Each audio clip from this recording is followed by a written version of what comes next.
فرمایا کہ جب بدکار بدکاری کرتا ہے تو اس سے ایمان نکل جاتا ہے۔ اب شیطان کیا چاہتا ہے؟ ہمیں سو میں مبتلا کر دے، ہمیں بدکاری میں مبتلا کر دے، اور بدکاری کے جتنے راستے ہیں، فحشاء کے جتنے راستے ہیں، شیطان نے ان کو آراستہ کر دیا ہے، رقص کو فن قرار دے دیا گیا ہے، اور آج عریانی پر مشتمل مخلوط اجتماعات کو فیسٹیول کا نام دے دیا گیا ہے، اور کیا کیا رنگ اور کیا کیا ڈھنگ دیے گئے ہیں۔ وہ راستے جو بدکاری پر منتج ہوتے ہیں وہ راستے کشادہ کر دیے گئے ہیں، اور اس سے بڑی بدبختی کیا ہوگی کہ جو بدکار لوگ بدکاری کو، برائی کو، فحشاء کو پھیلاتے ہیں، حکومتوں کی طرف سے ان کو ایوارڈ دیے جاتے ہیں اور ان کو بلا کر کے اعزازات دیے جاتے ہیں، اتنے پیسے دیے جاتے ہیں کہ آپ سوچ سکتے ہیں کیا ان کے اندر خوبی ہے کہ وہ برائی کو پھیلاتے ہیں، وہ فحشاء کو پھیلاتے ہیں۔ یہ معاشرے کا بدترین طبقہ ہے جن کی وجہ سے بدی پھیلتی ہے، نوجوانوں کے اخلاق بگڑتے ہیں، ان کا کردار مسخ ہوتا ہے۔ جو شخص بدکاری میں پڑ گیا اس کے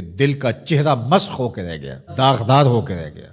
فحشاء تو بہت بڑا جرم ہے، عام گناہ کرنے سے بھی حدیث پاک میں آتا ہے کہ دل کے اوپر سیاہ داغ پڑ جاتا ہے۔ اگر بندہ توبہ نہیں کرتا، دوبارہ گناہ کرتا ہے تو وہ داغ پھیلنا شروع ہو جاتا ہے، حتیٰ کہ ایک وقت ایسا آتا ہے پورا دل سیاہ ہو جاتا ہے۔ جب پورا دل سیاہ ہو جاتا ہے تو پھر بدی اور نیکی کا امتیاز بھی مٹ جاتا ہے۔ ایک وقت ہوتا ہے کہ بندہ گناہ کرتا ہے، اس کو چین نہیں آتا کہ میں کیا کر بیٹھا ہوں، لیکن جب گناہ پہ گناہ، گناہ پہ گناہ، بدکاری پہ بدکاری کرتا ہے تو پھر اس کو کوئی پریشانی نہیں ہوتی۔ میں اس کی مثال دوں گا کہ پکا نمازی ہو تو کبھی اس سے نماز چھوٹ جائے تو وہ عجیب بے چینی میں ہوتا ہے کہ آج ہوا کیا میرے ساتھ، قضا بھی کر لیتا ہے پھر بھی بے چین رہتا ہے۔ لیکن جو بے نمازی ہے وہ روز چھوڑ رہا ہوتا ہے، اس کو پرواہ بھی نہیں ہوتی۔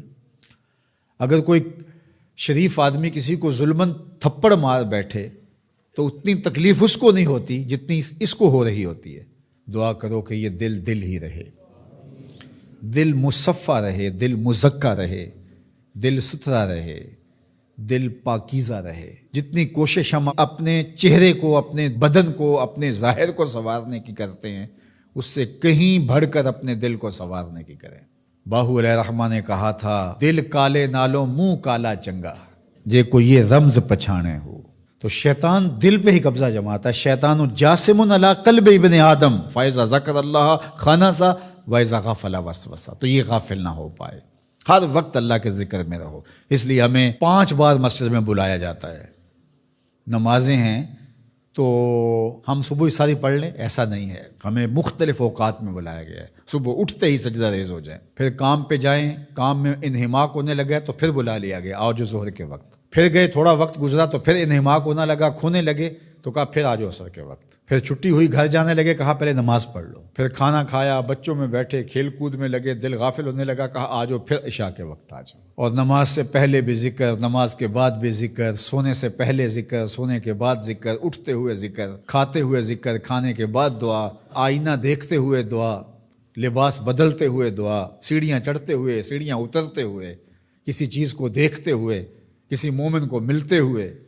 ہماری زندگی کو دیکھیے مسلمانوں کی، ہم تو ہر وقت ذکر میں رہتے ہیں، ہر وقت اسی کا نام جپ رہے ہوتے ہیں، کبھی السلام علیکم، کبھی سبحان اللہ، کبھی ماشاء اللہ، کبھی الحمدللہ، کبھی لا الہ الا اللہ، کبھی لا حول ولا قوت الا باللہ، کبھی اللہ اکبر، کبھی نماز، کبھی سجدہ، کبھی رکوع، کبھی قیام۔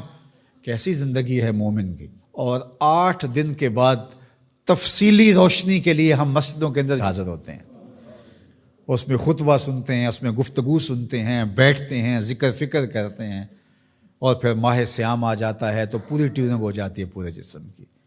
اور پھر کہا چلو ہر سال نہیں تو زندگی میں ایک بار حج پہ بھی چلے جاؤ، اور تم ایسے پلٹ کے آؤ گے جیسے ماں کے بطن سے ابھی پیدا ہوئے ہو، سارے گناہ مٹ جائیں گے، تم ستھرے ہو کے وہاں سے آؤ گے۔ تو مومن پاکیزہ دل ہوتا ہے، فحشاء سے، سو سے، برائیوں سے۔ آج نہ ہماری نگاہیں پاک، نہ کان پاک، نہ خیال پاک، نہ سوچے پاک، سب کچھ آوارگی میں آ گئی۔ تو اس لیے ہمارا رب کیا چاہتا ہے کہ ہم نیک ہوں، صالح ہوں، پاکیزہ ہوں۔